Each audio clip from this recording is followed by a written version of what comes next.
No ponemos en duda que en la Venezuela de Maduro se han producido violaciones a los derechos constitucionales y recortes muy importantes en la democracia, lo cual merece atención, cambios, pero si a las veleidades antidemocráticas se les oponen otras acciones, amenazas militares y determinaciones también totalmente antidemocráticas, pues la cura es sin duda peor que la enfermedad.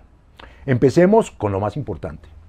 El ejercicio imperial de los Estados Unidos, que después de haber bloqueado económicamente y desestabilizado al chavismo en general, ahora cuando la crisis provocada es inmensa, con dos presidentes, uno elegido Maduro y el otro que se autonombró, el señor Guaidó, y las gentes de ambos mandos en las calles sabiendo lo violento que eso puede terminar, pues no resuelve ahora nada.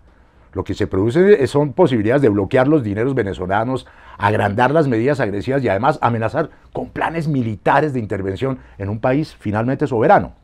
Amenazas de todo tipo que no serán oídas por Maduro y a las cuales se opondrá con los recursos legales que tenga en lo económico y en lo militar y con la activación para el combate de milicias de cientos de miles de chavistas armados. Gravísimo.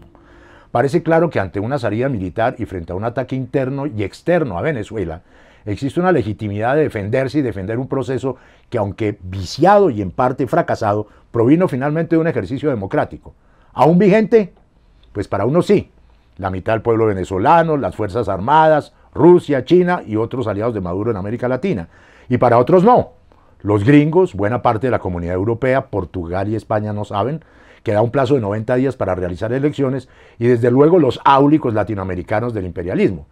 El nazi Bolsonaro, la derecha dura en el sur y desde luego la extrema derecha colombiana, una parte en el gobierno de Duque y la otra envalentonada con ese poder que amenaza con lo suyo, paramilitarismo y demás salidas criminales.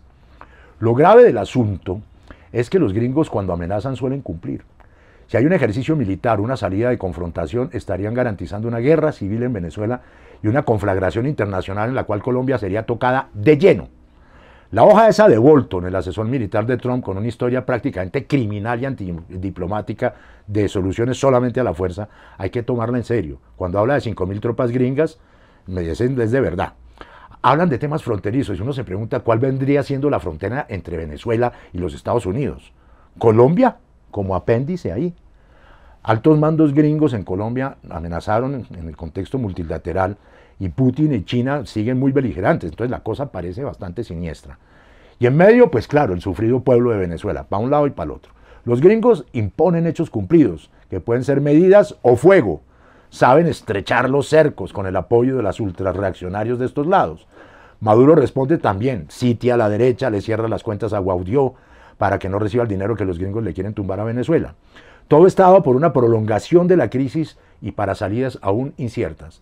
Pero Trump es bestial, una barbaridad que puede cometer con sus halcones matones y paranoicos es encender un buen pedazo del planeta. Necesita de todas maneras como una especie de Irak en el vecindario, petróleo y oro a la lata. Y en medio de todo eso, el ridículo. Duque toma medidas tontas mientras abre las puertas a lo que le ordenen los gringos y a lo que piense Uribe. Devuelve a Venezuela al gerente de monómeros. Prohíbe la entrada a Colombia de Maduro y 200 chavistas. Da risa, como si Maduro viniera para acá. El embajador ante los gringos, Pachito Santos, llena de payasadas e incongruencias a los medios. El canciller Holmes Trujillo parece como una especie de cotorra repitiendo consignas y abanicando a los gringos. Todos asienten y agachan la cabeza, lo que diga el patrón. Con tal de tumbar a Maduro, son capaces de embarcarnos en un delirio de agresiones que puede llegar hasta implicar a Colombia en una guerra estúpida como todas. Aún si la mayoría de los colombianos, me imagino, nos oponemos a una aventura que puede ser suicida.